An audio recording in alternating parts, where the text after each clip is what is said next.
कल से पश्चिम बंगाल के कोने से अपनी यात्रा प्रारंभ की और निरंतर तवज्जो कर रहे हैं बिना सोए। एक ही लक्ष्य है कि गुरुदेव का अस्पताल में कार्य करें। भाई बहनों, परम पूज्य गुरुदेव परम वंदनीय माता जी की गोद में जिनका बचपन बीता, परम श्रद्धेय डॉक्टर प्रणव पंड्या जी एवं शैलजी जी के निरंतर संरक्षण में जिनका पग पग सिंचित हुआ है। MBBS करने के बाद न्यूरो साइकेट्रिस्ट में MRCP आपने लंदन से किया है। 2010 में देश की पुकार पर परम पूज्य गुरुदेव के आह्वान पर वे भारत आए और एक मार्गदर्शक, लेखक, चिकित्सक, मनोचिकित्सक के रूप में प्रतिकुलपति देव संस्कृति विश्वविद्यालय के रूप में अपनी सेवाएं दे रहे हैं। भाइयों बहनों, आज विश्व का कोने कोना, चाहे वो UN का मंच हो, चाहे WHO का मंच हो, यूनेस्को का मंच हो, चाहे आर्टिफिशियल इंटेलिजेंस को आध्यात्म के साथ जोड़ने की विधा हो, आप दक्षिण एशिया के कमिश्नर हैं और वर्ल्ड के इंपीरियल में काम करने वाले ऐसे प्रथम मनोवैज्ञानिक जिन्होंने आध्यात्म को लेकर के काम किया। भाइयों बहनों, उनका सबसे बड़ा परिचय है।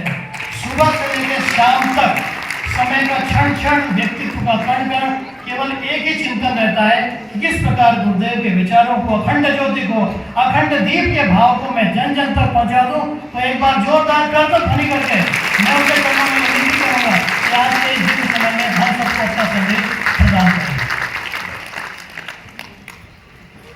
बहुत धन्यवाद रामोदार।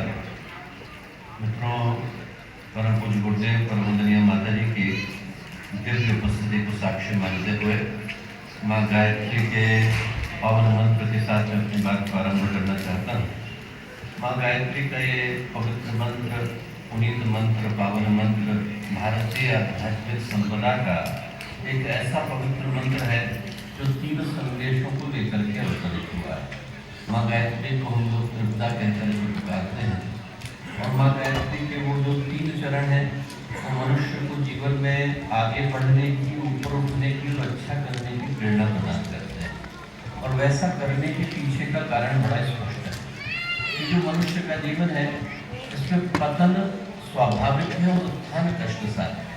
व्यक्ति अपने जीवन में नीचे गिरना चाहे तो उसे गिरने के लिए किसी प्रयत्न की, प्रशिक्षण की, पुरुषार्थ की आवश्यकता नहीं, पर जीवन में ऊपर उठने के लिए व्यक्ति को संकल्प की, संरक्षण की और सात्विक मनोदशा की आवश्यकता होती है।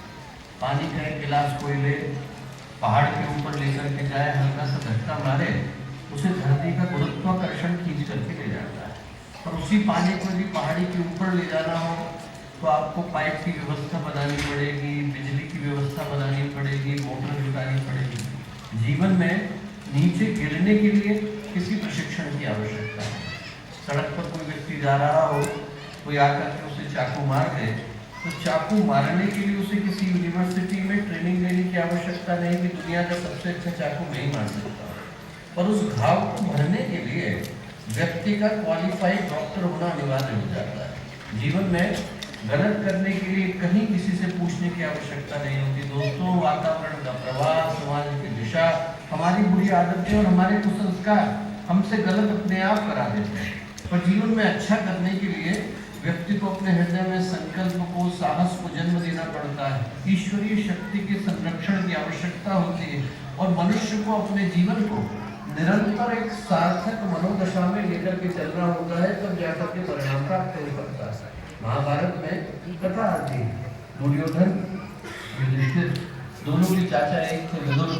विदुर ने दुर्योधन से पूछा कि एक बार बता, तू और तेरा भाई युधिष्ठिर एक ही गुरुकुल में गए, पढ़ाने वाले गुरु एक ही थे, द्रोणाचार्य, कृपाचार्य, और दोनों ने आप दोनों को एक ही तरह की शिक्षा दी। फिर क्या कारण है कि जो आपका भाई है वो तो सारे काम धर्म के करता है और आप सारे काम अधर्म के करते हो, ऐसा क्यों? दुर्योधन बोला, जाना कि धर्मम न च में प्रवृत्ति।